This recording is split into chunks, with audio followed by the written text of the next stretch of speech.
Deus te trouxe a esse local porque tem um recado para o seu coração. Amém.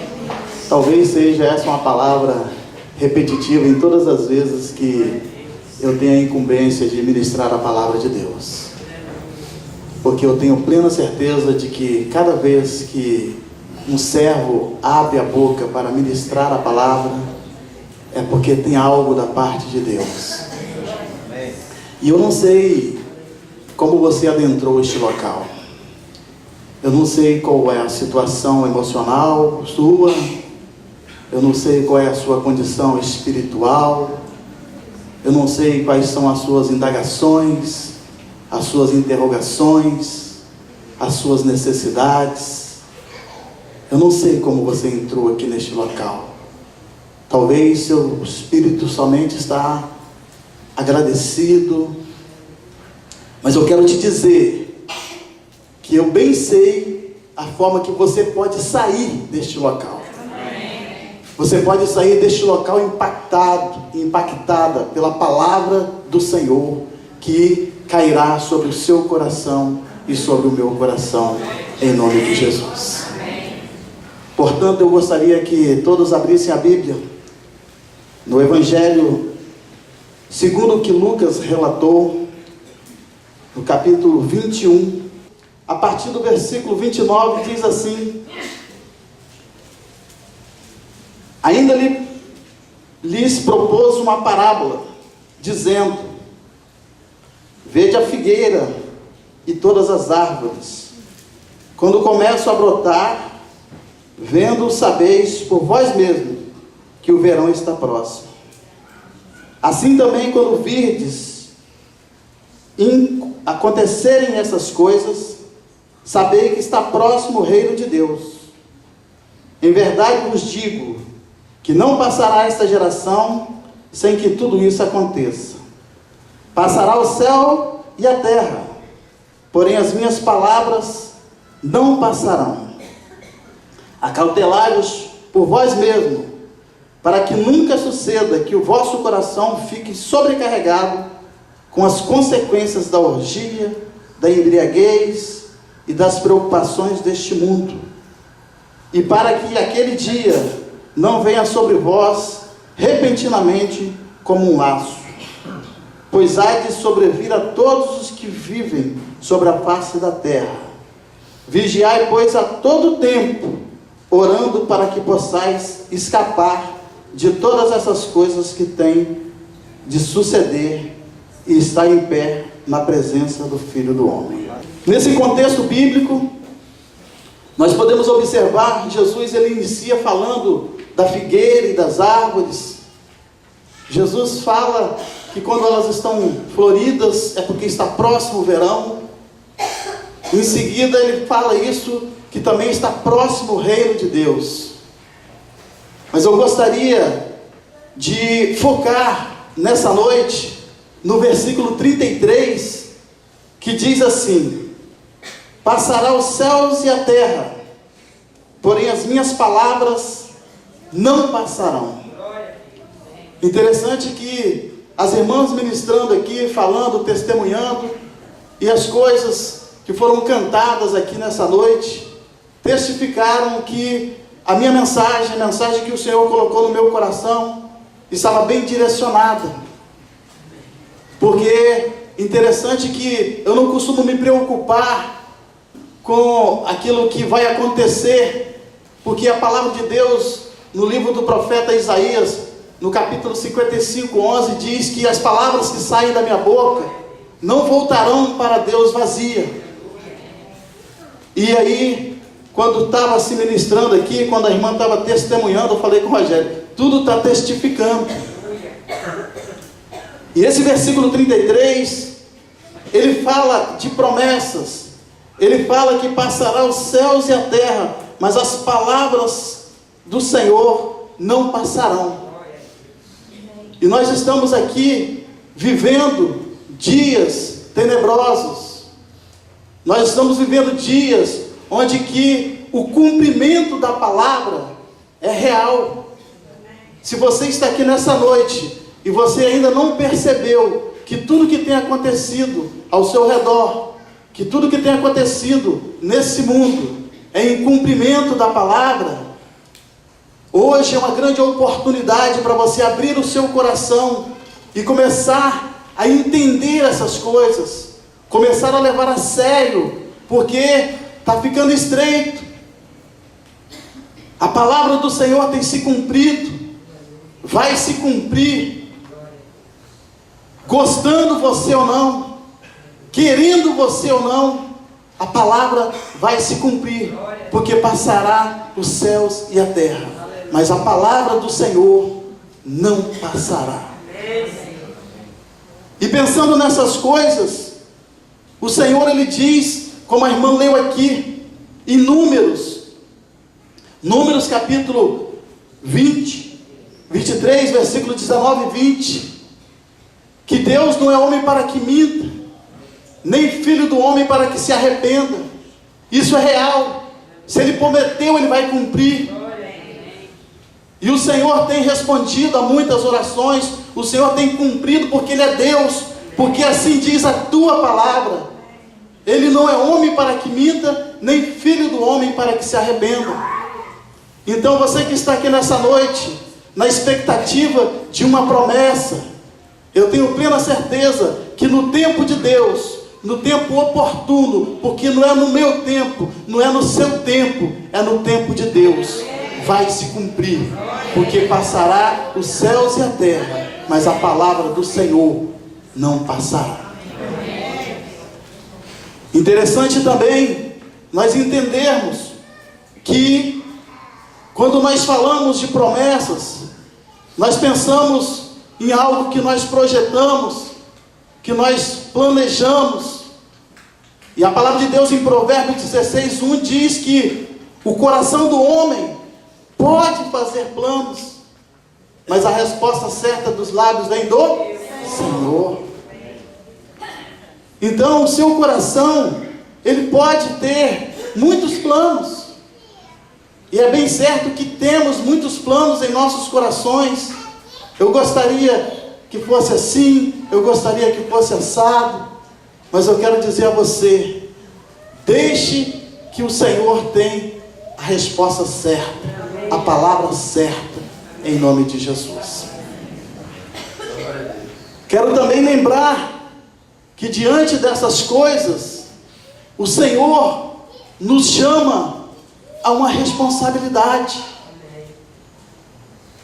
Nós temos visto as coisas acontecerem, nós temos presenciado muitas coisas, os sinais são evidentes que Jesus está voltando. E aí, me faz lembrar, quando Jesus chamou o povo de Israel a um concerto, e se você abrir a sua Bíblia, em 2 Crônicas, capítulo 7, versículo 14, você vai encontrar a palavra de Deus nos chamando para uma postura, nos chamando a uma conduta. Se o meu povo, que se chama pelo meu nome, se humilhar e orar e me buscar e se converter dos seus maus caminhos, então eu ouvirei dos céus, perdoarei os seus pecados e sararei a sua terra. Estarão abertos meus olhos e atentos meus ouvidos à oração que se fizer neste lugar. Aleluia. O Senhor nos convida a uma responsabilidade. O Senhor nos convida a uma postura. Eu quero te lembrar que talvez existam coisas que ainda não aconteceram na sua vida, não aconteceram na minha vida, por causa dessa conduta, por causa dos nossos atos. Deus, Ele faz independente de qualquer coisa, eu creio. Mas eu creio também que o Senhor, Ele nos chama a uma responsabilidade. Ele quer concluir algo na minha e na sua vida. E talvez a minha conduta ainda não está sendo de acordo com a vontade dEle. Porque se o meu povo, que se chama pelo meu nome, se humilhar e orar e me buscar e se converter dos seus maus caminhos, então eu ouvirei dos céus, perdoarei os seus pecados e sararei a sua terra. Guarda isso no seu coração nessa noite. E começa desde já a analisar aquilo que de repente está precisando mudar na sua vida.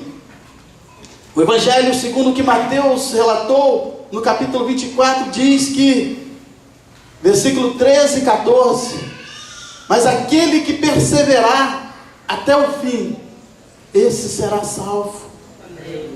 E será pregado o Evangelho do reino a toda a terra. Aquele que perseverar. Nós temos visto muita gente abandonando o barco. Nós temos visto muita gente desanimando. Nós temos visto muita gente sofrendo porque não estão perseverando. E o convite do Senhor é que nós venhamos a perseverar. Perseverar até o fim. Perseverar até o fim. E falando nessa questão da conduta, que nós precisamos mudar a nossa conduta, para que as bênçãos do Senhor possam nos alcançar, porque as bênçãos do Senhor, elas nos alcançam. Você não precisa correr atrás da bênção, porque ela há de te alcançar, em nome de Jesus. E eu coloquei aqui algumas coisas básicas, tá? Eu coloquei algo de forma bem didática aqui, 5 tópicos para que nós possamos entender, e são tópicos bem atuais, coisas que estão acontecendo no nosso dia a dia. E a palavra de Deus é reta, e todo o seu proceder é fiel, segundo o salmista. Então nós precisamos entender que existe um propósito de Deus, existe a palavra de Deus. Tem pessoas que querem só da parte de Deus bênção. Eu vou ali porque eu quero ouvir uma bênção. Mas a palavra de Deus lá em Hebreus diz que ela é mais cortante do que qualquer espada de 2 gumes. Ela corta para lá, ela corta para cá. Tem bênção e tem maldição. E tem consequências. Existem consequências que estão acontecendo no nosso dia a dia por causa da palavra do Senhor.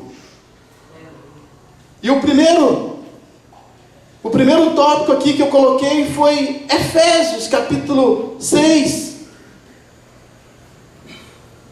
de 1 a 3, que diz assim: filhos, obedecei os vossos pais no Senhor.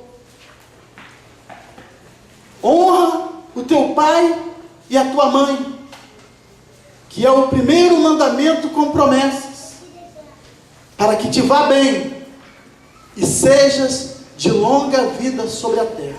É a palavra. E hoje nós estamos perdendo a nossa juventude. Jovens aqui nessa noite, prestem atenção.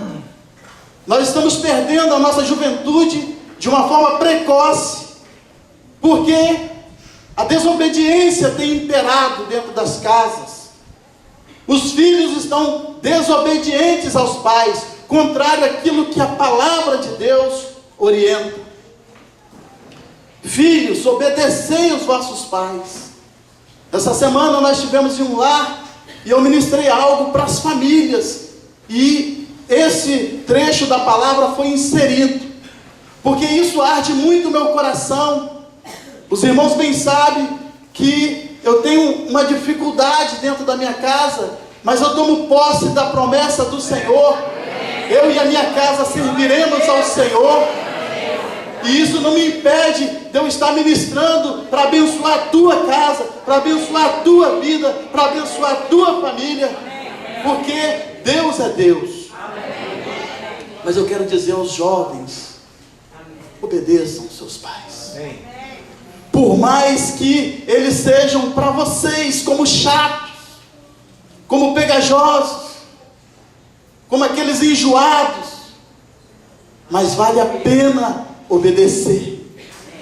É melhor obedecer do que sacrificar, porque a consequência da desobediência é a morte. O índice de mortandade hoje, você vê numa televisão, você pega um jornal, de 10 a 25 anos morrendo. E não é isso que Deus quer para os jovens. O que Deus quer para os jovens é que eles sejam fortes e que a palavra de Deus permaneça neles, para eles vencerem o maligno. O segundo tópico, Mateus 19:6 diz assim: o que Deus uniu, não separe o homem. Palavra de Deus. O que Deus uniu, não separe o homem. Determinação de Deus. E aí, os cônjuges hoje, eles não estão investindo nos seus relacionamentos. Hoje, casamentos sendo desfeitos, infelizmente no meio do povo de Deus, um índice de separação muito grande, porque falta investimento. Falta você investir na tua esposa, falta você investir no teu esposo, falta você abraçar as ferramentas que são dadas, que estão à nossa disposição. Você acha que não é importante uma reunião de casado? Você acha que não é importante um retiro de casado? Você não acha importante os encontros de confraternização? E você deixa de investir no seu relacionamento conjugal. E aí você não aprende que você deve tratar, você marido, a tua mulher como parte mais frágil. Você não aprende que você deve amar ela como Cristo amou a igreja e a si mesmo se entregou por ela. E as mulheres não aprendem que precisam ser submissas. Não é serem capazes, mas é ter a mesma missão. É ganhar aquele marido que ainda não obedece a palavra, sem palavra alguma, através do procedimento. São coisas desse sentido que nós aprendemos nos nossos encontros. E aí, não tem casamento que dure. E aí, o que a palavra de Deus diz, o que Deus uniu, não separe o homem, cai por terra. Aí é muito mais fácil eu me separar. Não está dando mais certo. Eu não suporto mais ele, eu não suporto mais ela, porque não estão investindo nos seus relacionamentos. Eu glorifico a Deus e peço oração, porque tenho procurado fazer isso no meu casamento. Que o Senhor possa abençoar a vida dos casais da igreja, repreendendo em nosso meio todo espírito de separação, que é abominação para Deus. Deus abomina o divórcio. Isso não está no coração de Deus. E que o Senhor possa estar falando aos nossos corações, em nome de Jesus. O terceiro tópico diz, 1 Coríntios capítulo 3, versículos 16 e 17: não sabeis vós que sois santuários de Deus, e que o Espírito de Deus habita em vós? Se alguém destruir o santuário de Deus que sois vós, Deus o destruirá, porque o santuário de Deus que sois vós é santo, é sagrado. E aí eu quero chamar a atenção para a área da saúde. A área da saúde. Às vezes você não está preocupado, mas o seu corpo é o templo do Espírito Santo, e você deve cuidar da sua saúde, porque você é a morada de Deus, a habitação de Deus. Às vezes você quer ficar fitness, quer malhar, mas você tem um problema que você precisa buscar um médico. Você precisa buscar um médico, e você às vezes negligencia isso, e aí você está sempre doente, porque você está negligenciando aquilo que Deus pede para você fazer. Cuide do templo, cuide do seu corpo, cuide da morada de Deus. Às vezes você precisa de deixar de comer algo, de beber algo, mas você negligencia, e aquela coisa te faz mal. Você está destruindo o templo de Deus. Nós precisamos atentar para isso. Quantas pessoas doentes fisicamente, na estrutura física, porque estão relaxadas, não buscam um tratamento médico. Os médicos, eles foram deixados nessa terra para nos atenderem. Bênção de Deus para as nossas vidas, os profissionais da medicina. E uma outra coisa que está relacionada diretamente à enfermidade, é a enfermidade da alma. A sua alma pode estar ferida. A sua alma, assim como diz o salmista, em Salmo 42:5, por que estás abatido, ó minha alma? Por que te perturbas dentro de mim? E no Salmo 139, o Senhor diz: sonda-me e vê se há em mim algum caminho mau e guia-me pelo caminho eterno. Eu quero te dizer que você teve a sua experiência de salvação, mas a palavra de Deus em Filipenses 1:6 diz que aquele que começou a boa obra em nós há de completar até o dia de Cristo Jesus. O Senhor quer fazer algo em nossas vidas, no nosso dia a dia, e nós temos uma ferramenta chamada Programa de Cura, que estamos respaldados aqui a cada segunda-feira com a bênção do presbitério.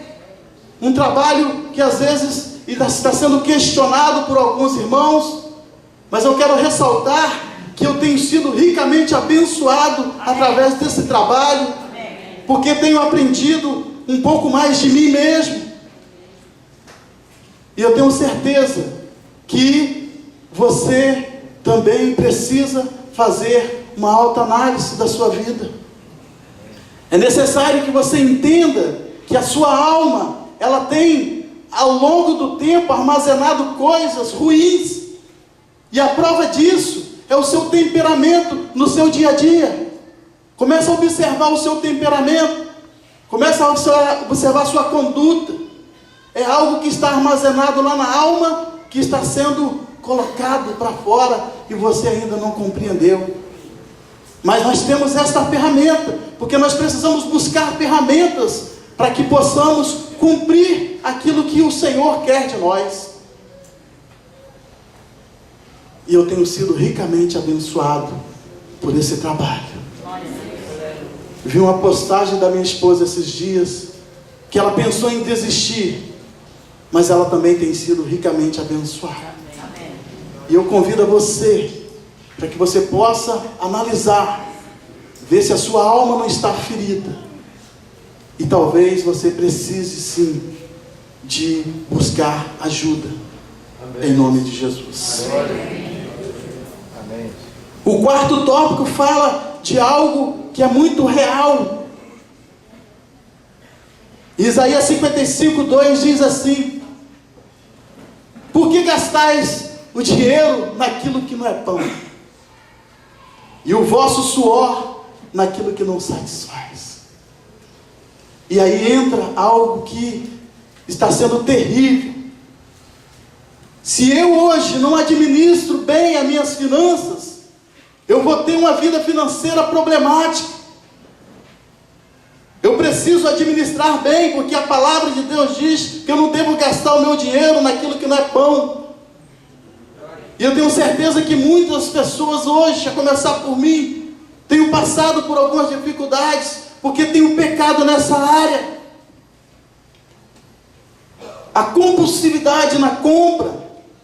Pessoas que hoje estão aí devendo, porque não estão sabendo investir, não estão sabendo comprar, e depois querem culpar a Deus. Por que gastais o dinheiro naquilo que não é pão, e o vosso suor naquilo que não satisfaz? E não são poucas pessoas que estão com problemas financeiros porque estão comprando, gastando aquilo que não podem. E infelizmente, a vida financeira é uma vida problemática. E não podemos culpar a Deus por conta dessas coisas. A palavra de Deus é a palavra de Deus. E um quinto tópico, que diz em Isaías 55 também, no versículo 6 e 7. Buscai ao Senhor enquanto se pode achar. Invocai-o enquanto Ele está perto. Buscando o Senhor hoje, meus amados e amadas. Mesmo buscando ao Senhor, nós estamos passando por muitas lutas e dificuldades. E a palavra de Deus diz: buscai ao Senhor enquanto se pode achar. Vai chegar um tempo que você não vai poder mais buscar ao Senhor. Vai chegar um tempo que vai ser difícil. Mas a oportunidade é agora. Buscai ao Senhor enquanto se pode achar. Aí você negligencia as reuniões gerais. Você negligencia as reuniões de grupo familiar. E os problemas chegam na sua casa. Porque o Senhor quer que você busque a Ele em todo o tempo. Jeremias 29:13 diz: buscar-me-eis e me achareis, quando me buscardes de todo o vosso coração. Sereis achado de mim, diz o Senhor. Nós devemos buscar ao Senhor enquanto se pode achar. Participar das reuniões, dos encontros. Porque diz Romanos 10:17 que a fé vem pela pregação, e a pregação pela palavra de Deus. É a palavra de Deus. Tudo isso que eu estou falando aqui, amados e amadas, é baseado na palavra de Deus. É algo que o Espírito Santo ministrou ao meu coração para deixar para os irmãos nessa noite. E é necessário uma responsabilidade, porque é uma questão individual. É individual. Deus falou, está falando e vai continuar falando aos nossos corações. Mas cabe a mim receber. Cabe a mim tomar posse. E eu tenho certeza de que o recado de Deus está sendo passado aqui nessa noite. Em nome de Jesus. E é da parte de Deus. A voz é minha, mas a palavra é do Senhor. Passará os céus e a terra, mas as minhas palavras jamais passarão. Jesus pode não voltar hoje, pode não voltar amanhã, nem depois de amanhã. Mas Ele pode voltar para mim agora. Se me faltar o fôlego de vida aqui, Jesus voltou para mim. E aí, como que está a minha vida? Como que estão meus hábitos? Eu te convido nessa noite para começarmos a louvar ao Senhor. E eu tenho certeza que Deus está falando aqui. Eu tenho certeza que Deus quer fazer concerto com pessoas aqui nessa noite. E Jesus, Ele está aqui e as promessas dele vão se cumprir. Pode se cumprir algo na sua vida aqui hoje, porque Ele é Deus. Então nós precisamos atentar. Nós precisamos atentar para o que o Espírito diz à igreja. Quem tem ouvidos, ouça o que o Espírito diz à igreja. Aleluia.